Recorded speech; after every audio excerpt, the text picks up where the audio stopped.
Mesdames et messieurs de la presse, bonsoir. Il est 21h46, heure de Bunia en province de l'Ituri. À Kinshasa, il est 20h46, juste après le journal télévisé qui était spécialement consacré ce soir à cette mission que nous faisons depuis cet après-midi avec le ministre de la Santé, à la demande évidemment du président de la République, parce que vous vous souviendrez qu'hier nous avons eu une très longue séance de travail, la deuxième en 8 jours avec le président de la République lui-même, qui voulait s'assurer de comment se déploie la riposte et de comment les provinces, principalement ici la province de l'Ituri, fait face à la résurgence de cette épidémie d'Ebola que nous connaissons. Nous sommes arrivés en début d'après-midi avec le ministre de la Santé. Nous avons déjà pu, dès notre arrivée à l'aéroport, faire le tour des dispositifs qui sont en cours d'installation. Il vous souviendra que la semaine dernière, une décision a été prise, celle de suspendre le vol sur l'aéroport de Bunia, l'aéroport national de Bunia, qui est d'ailleurs en train de refaire sa peau neuve, parce qu'il était question pour nous de nous assurer qu'au départ, comme à l'arrivée, dans cette province, les mesures de santé publique sont bien prises et bien respectées. Et donc ce soir, dans le cadre de cet exercice de redevabilité que nous avons commencé dès le lendemain de la déclaration officielle de l'épidémie, va porter spécifiquement sur les avancées que nous connaissons dans l'expansion de la riposte. Depuis qu'on a fait la déclaration officielle, on n'a jamais chômé.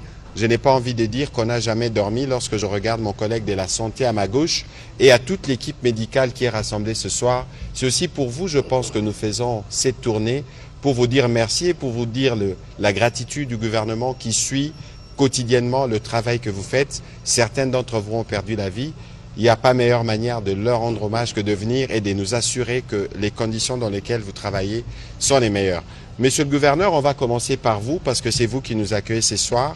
Mais sur l'Ituri, avant que nous puissions parler d'Ebola, on parle beaucoup d'insécurité. On dit que ça tire partout, à Bunia et dans la périphérie. Qu'est-ce que vous pouvez nous dire très rapidement d'abord en ce qui concerne la situation sécuritaire, mais je dois dire aussi, faire un témoignage, que la ville que j'ai vue aujourd'hui est totalement transformée en termes de voirie, en termes de la construction de l'aéroport. C'est dire qu'il y a eu de progrès, beaucoup de progrès. Merci beaucoup, Excellence, Monsieur le Ministre. Merci, Excellence, Monsieur le Ministre de la Santé. Vous êtes à Bunia, effectivement. Il est presque 22 heures chez nous et nous sommes dehors, comme vous le voyez. Et donc, ceux qui parlent aujourd'hui de l'insécurité à Bunia, je crois que ils devraient venir. Nous sommes en train d'organiser notre aéroport ici, l'aéroport de Bunia.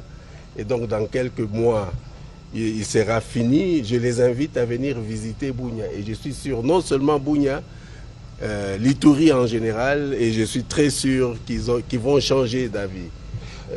Monsieur le gouverneur, en termes justement des perceptions, on dit de Bunia, on dit de l'Ituri qu'il y a une grosse insécurité, que maintenant, avec le virus Ebola, les choses sont plus complexes.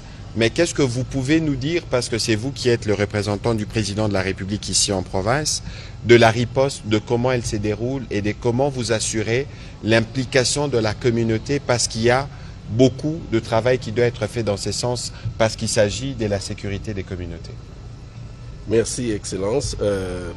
C'est vrai qu'aujourd'hui, au-delà de ce que nous menons comme opération militaire, malheureusement, nous avons aussi le virus, n'est-ce pas, cette épidémie de Ebola, et c'est quelque chose qui s'ajoute. Mais vous savez bien, Excellence, nous ne sommes pas seuls. Nous sommes appuyés au niveau stratégique. Vous savez que dès que le ministre de la Santé a déclaré, n'est-ce pas, cette épidémie, directement, il s'est déporté ici chez nous. Il est arrivé, je crois, nous, c'était le 13 qu'il avait déclaré, et le 15, il était ici. C'était le 15, il est arrivé le 17. Voilà, le 15, il est arrivé le 17. Je veux dire 2 jours après. Donc c'est pour vous dire que, nous sommes, n'est-ce pas, avec le niveau stratégique. Nous avons eu aussi, par ailleurs, une chance parce que la représentante de l'OMS était ici, présente. Et donc nous avons travaillé avec elle. Bon, ceux qui disent qu'il y a l'insécurité en Ituri, mais la crise a commencé à Mungwalu. Et donc nous avions déjà envoyé une équipe qui est allée à Mungwalu, qui a travaillé à Mungwalu. Et ces malades-là ont été pris en charge. Ils ont été pris en charge. Et même, non seulement les malades ont été pris en charge, mais aussi au niveau de la communauté, les communautés nous ont aidés. Je parle effectivement, n'est-ce pas, des grands leaders. Nous avons les chefs de communauté qui composent l'UNADI.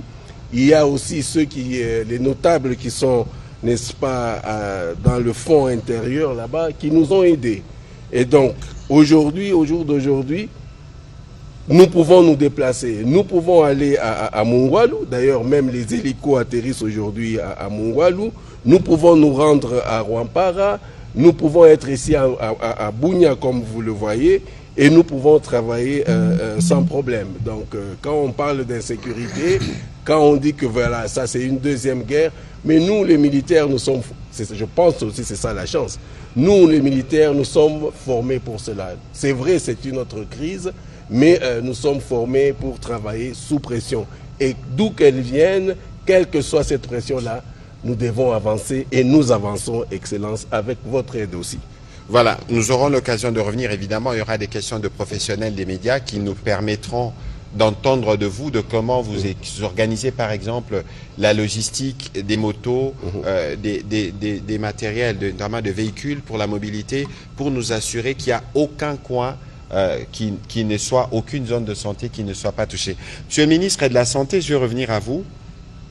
Avant même que nous ne puissions parler des chiffres du jour, parce que c'est plus ou moins la tradition dans cet exercice de redevabilité, mais lorsqu'on parle de cette crise, il y a beaucoup de peur, il y a beaucoup de traumatisme, il y a de travel ban, mais hier nous avons appris, et vous l'avez confirmé tout à l'heure, qu'il y a une personne qui a été guérie.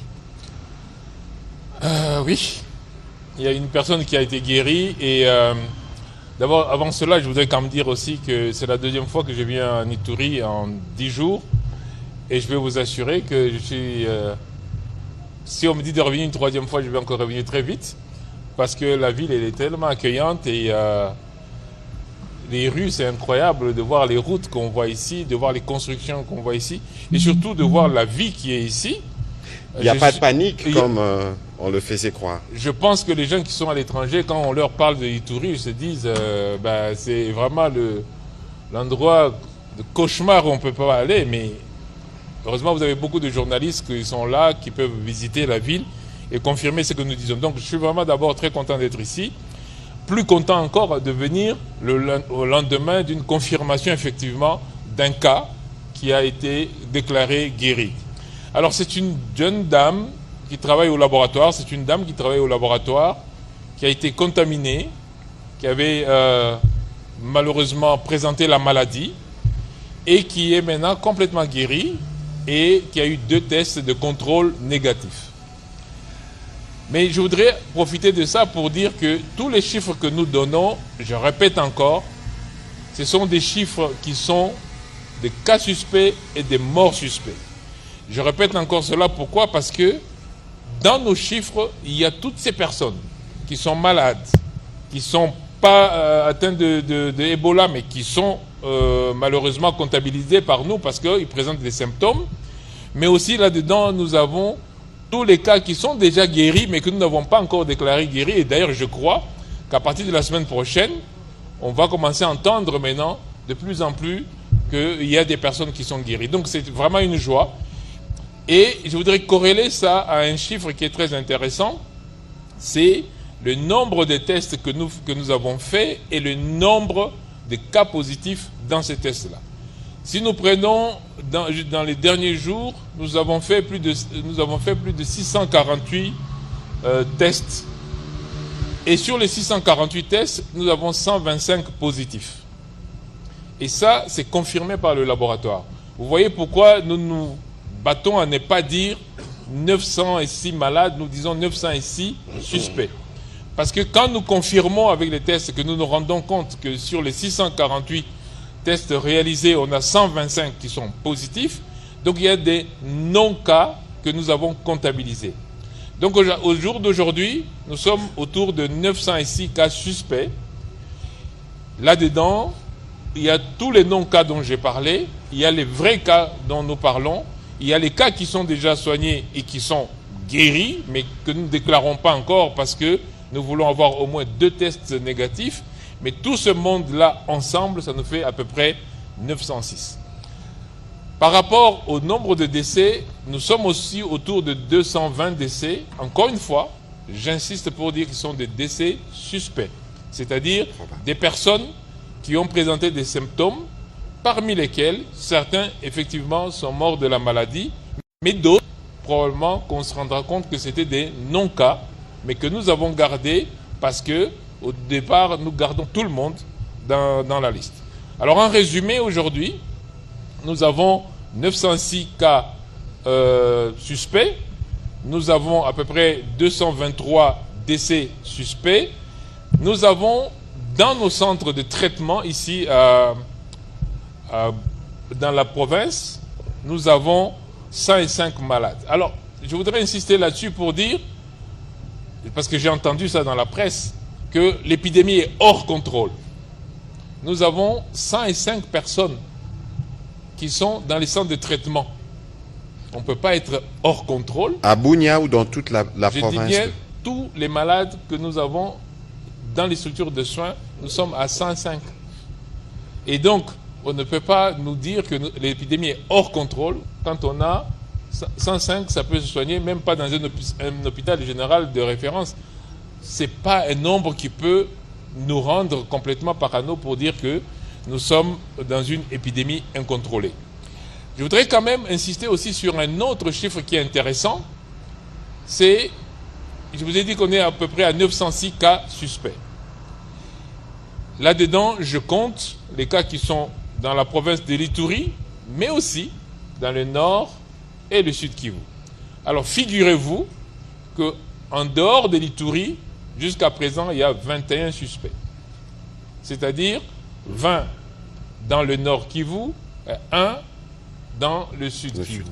Donc, vous voyez qu'on n'est pas dans une situation telle qu'on la ressent au niveau surtout international ou surtout au niveau des médias, parce que depuis que nous avons commencé, nous avons 20 cas. Peut-être qu'il y a des cas que nous n'avons pas encore vus, mais vous savez que dans notre pays, personne ne cache un cadavre. Tout le monde est enterré. S'il y avait des enterrements cachés, on le saurait. Et donc, en fait, je pense que nous devons relativiser les cris alarmistes qui sont faits en disant nous travaillons de manière systématique, de manière méthodique, mais nous avons aussi la capacité d'anticiper en disant dans cette approche, est-ce que les cris d'alarme qu'on nous lance, est-ce qu'ils correspondent à une réalité ou pas? Moi, je dis que pour l'instant, on a 105 malades hospitalisés. Si on en avait plus, on les aurait gardés. Et nous avons 906 personnes qui ont été des cas suspects dans lesquels on a déjà qui sont guéris, ceux qui sont encore malades et ceux qui sont juste surveillés. Et nous avons malheureusement 223 personnes qui sont décédées pour lesquelles nous sommes en train effectivement d'analyser les causes des décès. Et dans les 223, c'est d'autres personnes qui sont décédées bien avant que l'épidémie ne soit déclarée officiellement. Oh, bien sûr, parce que nous faisons de la rétrospective pour aller retrouver un peu tous les cas suspects. Et donc je pense que nous avons reculé jusqu'au 1er avril pour essayer de regarder tous les décès qui ont été annoncés pour voir est-ce qu'ils pourraient être des décès liés à Ebola. Voilà, merci beaucoup. Avant peut-être qu'on prenne les questions des médias, Monsieur le Gouverneur, il y a des images qui sont sorties de la province de l'Ituri qui nous ont tous inquiétés. Les images de Rwampara, ces attaques sur les centres de santé. Qu'est-ce que vous pouvez nous dire à propos de ce qui s'était passé réellement et surtout des dispositions qui ont été prises pour que de tels incidents ne se reproduisent plus, d'une part, mais pour que d'autre part, les communautés, il semble qu'il y a beaucoup de résistance ici dans les chefs de la communauté pour croire à l'existence de la maladie.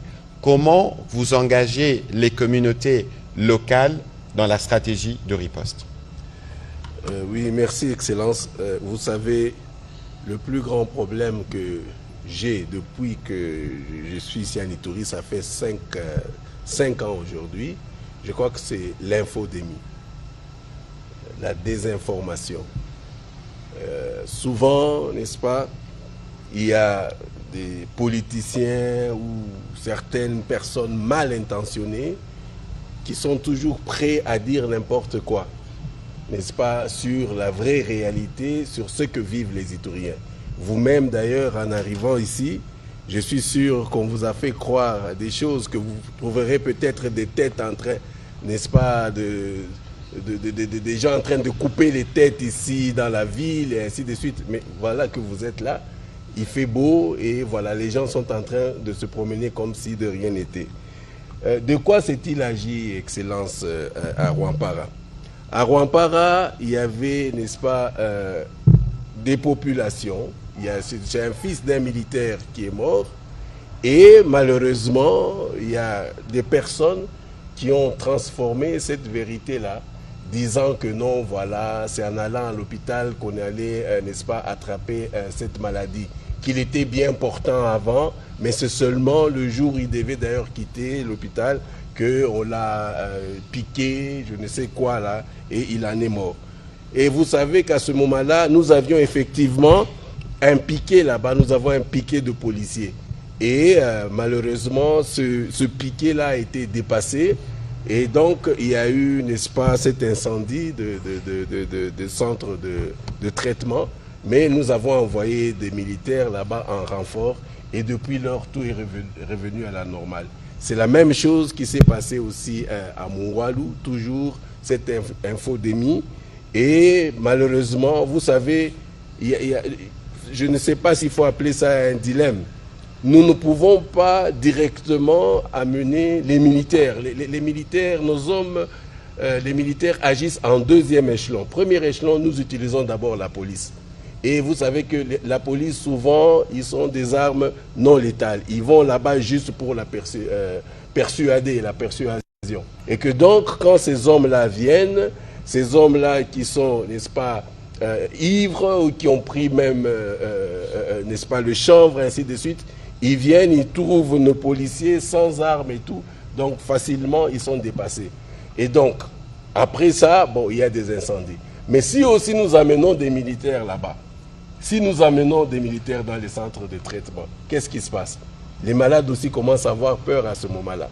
Ils se disent, bon, voilà, il y a des militaires et tout. Et vous savez aussi que les humanitaires n'aiment pas beaucoup être à côté des militaires.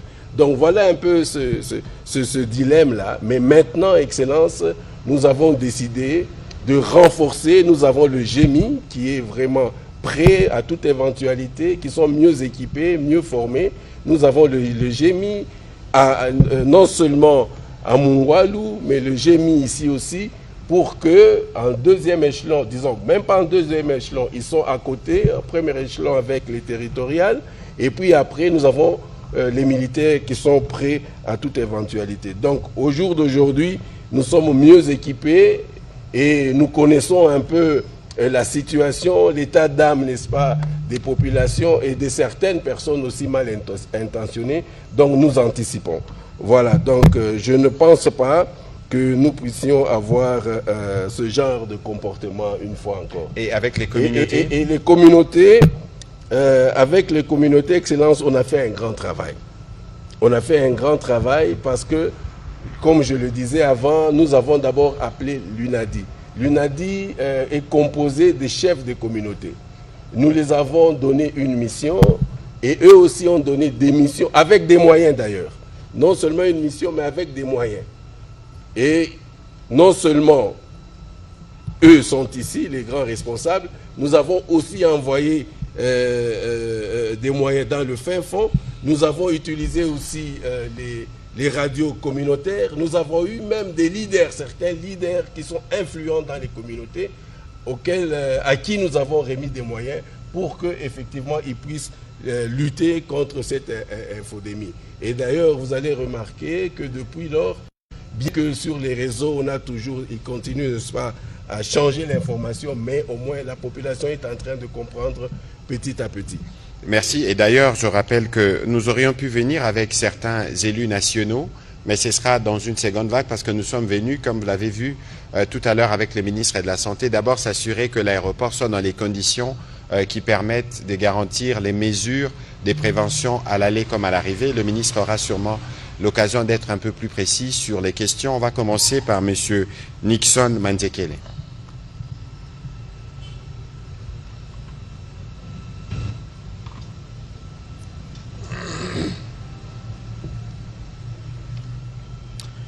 Merci beaucoup pour la parole, Excellence. Bien arrivé à Nitori. J'ai une question sous deux volets adressée au ministre de la Santé. C'est par rapport... Mais vous pouvez juste nous dire votre organe, s'il vous plaît, je Monsieur suis Nixon. Manzekele, de la radio-télévision Mobleu, mais également du média en ligne levolcanews.net. Alors, ma question, elle est sous deux volets au ministre de la Santé. Vous arrivez à Nitori pendant qu'Eka est guéri, hier au centre de Roi-Para. Pourtant, l'on disait que c'est une souche Bundugubugyo sans vaccin ni médicament. Qu'est-ce qui explique ces miracles, s'il faut le dire, miracles médicaux? Et autre volet, c'est l'aspect de combien coûte, s'il faut estimer, la guérison des cas de virus Ebola. S'il faut estimer à terme de dollars américains ou bien à terme de monnaie, quoi. Merci beaucoup. Merci beaucoup. D'abord, je ne vais pas vous donner ce que ça coûte la guérison d'un cas d'Ebola parce que la vie n'a pas de prix. La vie n'a pas de prix. Je ne me pose vraiment pas cette question. Je me dis tous les patients doivent avoir accès aux soins. Tous les patients doivent avoir accès au diagnostic. Ce que ça coûte, ce que ça va coûter. D'abord, notre plan de riposte en général, je l'ai dit et je le répète, il est de 319 millions de dollars. C'est le plan de riposte global, régional d'ailleurs, c'est-à-dire la RDC, plus l'Ouganda, plus le Soudan. Et donc, là-dedans, le nombre de cas qu'on aura, on les soignera. Cependant, peut-être que votre question pourrait se poser par rapport au patient, si le patient lui-même prenait en charge. Je rappelle que c'est gratuit. Que ce soit le test, que ce soit la prise en charge, tout est gratuit. Donc ça coûtera à la société, ça coûtera à la communauté, ça coûtera au monde entier parce qu'on a des partenaires qui viennent de partout en dehors du gouvernement, mais il n'y a pas de prix pour la vie. Maintenant, pour la première question qui est celle de savoir est-ce que c'est un miracle? Non, ce n'est pas un miracle. Je crois que depuis le début, nous répétons, quand vous avez des symptômes, venez parce qu'on va vous soigner. D'abord, je rappelle le taux de mortalité. Bundibugyo, nous le voyons, nous commençons à voir maintenant, parce que maintenant on l'expérimente, nous sommes autour de 30% des gens qui décèdent. Ça veut dire que si vous avez 100 malades, vous êtes sûr que 70 malades vont guérir. 70. Et donc, quand nous donnons ces chiffres-là de 900 cas suspects, gardez à l'esprit que s'ils étaient tous malades, eh bien, 30% ont le risque de décéder si nous n'intervenons pas. Si nous intervenons, ce risque-là baisse encore. Et nous sommes en train de voir pour utiliser de plus en plus de médicaments, des molécules qui peuvent aider encore à sauver plus de vies.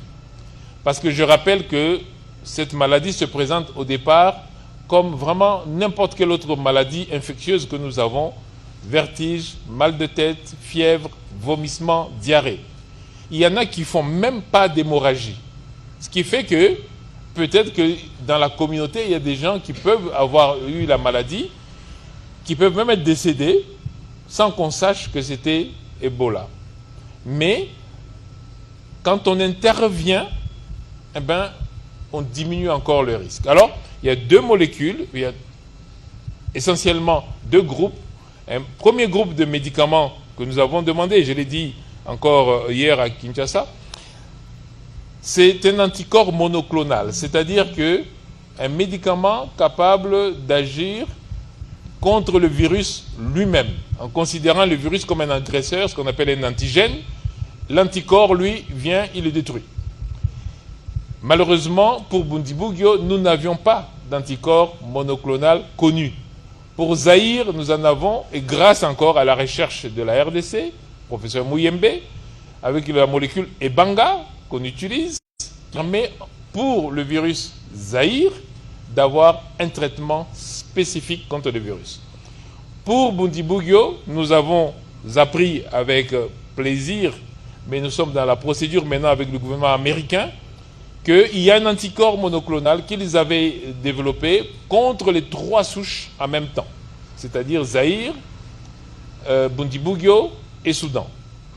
Et donc, nous sommes dans la procédure d'acquisition de ce médicament pour pouvoir soigner les malades. À côté de ça, nous avons des médicaments contre les virus en général, ce qu'on appelle les antiviraux, qui, eux, ils peuvent s'attaquer à tous les virus de manière générale, et donc, on se rend compte que de temps en temps, ils aident aussi. Et puis, nous avons des médicaments qui stimulent le système de défense de chacun, qui poussent chacun à développer les moyens de se défendre tout seul. Et donc, tous ces médicaments-là, d'ailleurs, pour les antiviraux, nous avons reçu hier, dans la nuit, à 2 h du matin, hier, nous avons reçu du gouvernement égyptien un don de ce médicament-là, qui coûte très cher, qui s'appelle le Remdesivir, qui coûte très cher, mais on ne calcule pas le prix, parce que la vie n'a pas de prix. Voilà.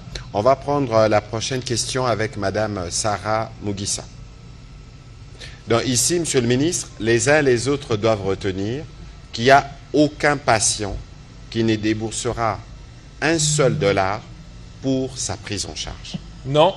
Et d'ailleurs, il y a des hôpitaux, vous vous rappelez que quand l'épidémie a commencé, comme personne ne savait qu'il y avait Bundibugyo, d'abord les hôpitaux ont commencé à utiliser leur propre stock de médicaments, mais nous avons demandé que chacun de ces hôpitaux-là nous fasse la réquisition, c'est-à-dire la demande de tous ces médicaments qu'ils ont utilisés pour que nous les remboursions tous, parce que les soins de ces malades sont gratuits. Merci beaucoup, Monsieur le Ministre. J'ai des questions pour le ministre. Oui, Madame, pouvez nous dire votre organe de presse, s'il vous plaît? Moi, c'est Madame Sarah Mugisa, correspondante Télé 50 Ituri. Allez-y, s'il vous plaît. Alors, je disais que j'ai 2 petites questions à poser au ministre de la Santé, une question au gouverneur de province. La première question, Monsieur le ministre, tout à l'heure, vous avez évoqué les chiffres. Vous avez parlé de chiffres des cas suspects. Vous avez insisté sur le mot suspect. Et moi, j'aimerais savoir, qu'est-ce qu'il faut en fait pour qu'on puisse avoir vraiment de chiffres certifiés, surtout en ce qui concerne les cas des morts, parce que ça plonge les gens dans la peur et dans la psychose. On se dit, on n'a pas le chiffre réel exact. Quand vous parlez de décès suspects, je trouve que c'est un peu, ça effraie encore un peu plus, parce qu'on ne sait pas qui meurt réellement d'Ebola ou d'autres maladies. Et la deuxième question concerne le personnel soignant. On a vu beaucoup de médecins mourir depuis que la riposte a commencé. Et qu'est-ce que vous avez pris comme disposition ou mécanisme pour protéger le personnel soignant? Voilà. Et je ne sais pas si je vais directement... Allez-y, s'il vous plaît. Oui. Messieurs les gouverneurs, quand vous avez commencé à développer Ituri, les gens ont dit que vous étiez venus pour stopper la guerre. Aujourd'hui, on a vu ces virus apparaître à un moment où, heureusement, l'aéroport est déjà là. Pensez-vous vraiment qu'aujourd'hui, avec l'aéroport aussi, l'aéroport de Bougne, en fait, a facilité qu'il y ait de renforts, que ce soit logistique et tout, avec les atterrissages des gros porteurs? Et qu'est-ce que vous dites à ces gens qui vous ont vraiment condamné parce que vous aviez pris au même volet les développements et la sécurité de la province? Merci. Voilà, Monsieur le Ministre. Alors, d'abord pour les cas suspects, le terme, je le maintiens et je vais le maintenir. Et je vais vous dire pourquoi c'est important. Vous voyez le cas qui est guéri hier. Ça, c'est un cas certain de maladie. Parce qu'on avait un test positif au départ, on a 2 tests négatifs, la personne était malade, la personne n'est plus malade, donc on sait que ça, c'est un cas guéri. Mais hier, ce cas n'était pas encore guéri. Il était comptabilisé encore dans nos 906 cas suspects. Donc dans les suspects, il y a des gens qui sont certains d'être malades. Et ça, c'est le laboratoire qui nous le confirme. Parce que si vous avez une fièvre typhoïde, ça se présente de la même manière. Donc nous avons les cas certains, nous avons les non-cas. C'est-à-dire qu'après le test, on dit celui-là, il présente tous les symptômes, mais ce n'est pas Ebola. Ça, c'est un non-cas. Maintenant, nous avons là-dedans des cas qui sont certains, mais qui sont déjà guéris. Mais nous attendons de confirmer leur deuxième test. Ils n'ont plus de virus, mais ils sont toujours là-dedans. Nous ne les avons pas encore déchargés. C'est pour ça que quand je dis suspect, c'est en fait toutes les personnes qui présentent les symptômes ou qui ont présenté les symptômes. Je ne peux pas appeler quelqu'un qui a une fièvre typhoïde, l'appeler Ebola. Mais tant que je n'ai pas fait cette différence, je peux continuer à l'appeler suspect. En d'autres termes, quand nous allons, je pense qu'à partir de ce week-end ou la semaine prochaine, on va commencer à décharger, vous allez voir qu'au lieu de 906 cas suspects, on va tomber peut-être à 600. Parce que maintenant, les tests nous ont dit, OK, nous avons éliminé de manière certaine 300 personnes. C'est pour ça que nous disons suspect. Et nous le disons aussi pour les décès. Vous savez qu'il y a beaucoup de décès qui ont eu lieu avant même que toute la riposte commence, parce que nous allons dans la communauté. Je viens de dire ici que nous avons reculé jusqu'au 1er avril pour aller écouter ce qui s'est passé dans la communauté, pour aller voir. Maintenant, quelqu'un qui est décédé avant notre intervention, mais dont on a le sang, on envoie pour vérifier est-ce qu'il est décédé d'Ebola ou d'autres choses. C'est pour ça que même dans les décès, nous parlons toujours encore des suspects. Mais maintenant, ça fait 11 jours quand même, que nous avons 12 jours maintenant que nous avons commencé la riposte. Donc maintenant, on va commencer à élaguer, à enlever tout ce que nous estimons qu'ils ne doivent pas être dans les suspects. Pourquoi nous disons suspect et pourquoi nous mettons des chiffres le plus importants possible? Parce que nous ne voulons pas nous tromper. Nous voulons prendre tout le monde en disant, OK, si on se trompe, au moins on se trompe positivement, c'est-à-dire on va enlever les personnes qui ne sont pas contaminées, mais que nous avons considérées comme telles parce qu'ils présentaient les symptômes. Donc on préfère se tromper à la hausse que se tromper à la baisse. C'est pour ça que nous donnons les plus grands chiffres possibles. Alors, hier, j'ai dit, et je répète encore, et même en arrivant à l'aéroport, j'ai dit, notre venue ici, en tout cas pour moi, qui suis médecin, entre autres choses, c'est surtout aussi pour penser à nos collègues qui ont été nos pionniers, nos héros, parce qu'ils étaient en première ligne et malheureusement, ils ont été contaminés. Je répète, les mesures pour protéger les gens, c'est vraiment éviter le contact avec le malade. Au départ, il y a eu, malheureusement, quand Ebola n'est pas là, le médecin, les infirmières ne pensent pas que c'est Ebola. Donc on peut se contaminer plus rapidement. Donc on a perdu 3 confrères depuis les débuts et on a perdu aussi d'autres personnels. On a 6 personnes au total qui sont décédées depuis les débuts. Et alors, c'est quoi la réponse? La réponse, c'est vraiment toutes les mesures de prise de précaution pour éviter la contamination, tout ce qu'on appelle le PCI, protection contre les infections. C'est pour cela que j'étais venu 2 jours avant, après, avec déjà des équipements, et que nous avons encore plein d'équipements qui arrivent et qui sont même arrivés et qu'on a commencé déjà à beaucoup distribuer pour protéger surtout le personnel soignant, parce que c'est lui qui est en première ligne. Alors, avant que le gouverneur ne réponde, bon, je souhaiterais qu'on ne revienne pas beaucoup sur la question de la gestion de la province. Ça fera l'objet d'un autre briefing, mais il pourra répondre spécialement à la question. Peut-être que c'est les mots suspects qui posent problème. Vous auriez voulu que le ministre ait 10 cas probables. Non, surtout pour le décès. Est-ce qu'il n'y a pas moyen de certifier vraiment pour qu'on sache? Alors, je peux vous dire combien de décès sont certifiés. Il y en a 17. Il y en a 17 qui sont certifiés par test qu'ils avaient Ebola.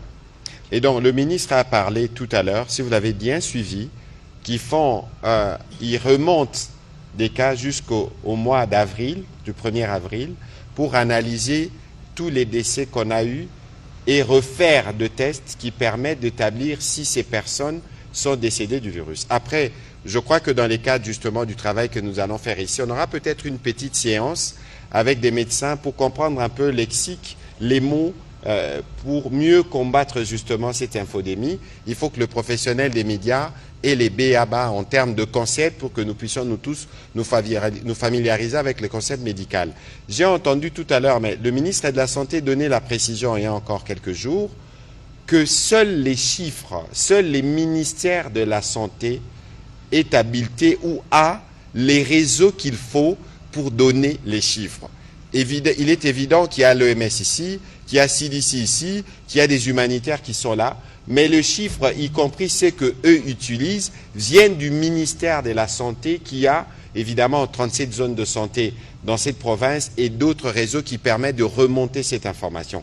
Et donc, il faut faire attention dans l'interprétation des chiffres et nous donnons des chiffres maximalistes parce que nous sommes totalement transparents et c'est dans ces cadres-là d'ailleurs que nous serons avec vous encore demain soir pour refaire les points de l'évolution de notre stratégie des ripostes. Monsieur le gouverneur, allez-y, avant de passer. Moi-même, hier, j'ai dit qu'on était autour de 1000 cas. J'ai même dit, ça peut être 1050, 1070, mais ça peut être moins. C'est moi qui ai dit ça. Aujourd'hui, j'ai dit 906. Vous voyez que nous faisons un travail permanent pour essayer de rester le plus proche possible de la bonne définition de la maladie. C'est pour ça que c'est à nous de vous dire vraiment quels sont les chiffres, parce que sinon, et ce sont nos équipes hier, par exemple, nous n'avons pas sorti les chiffres d'hier parce qu'on travaillait pour compiler de manière à ce qu'on ne soit pas trop éloigné des données réelles. Quoique, c'est des chiffres qui sont toujours en train d'évoluer. Oui.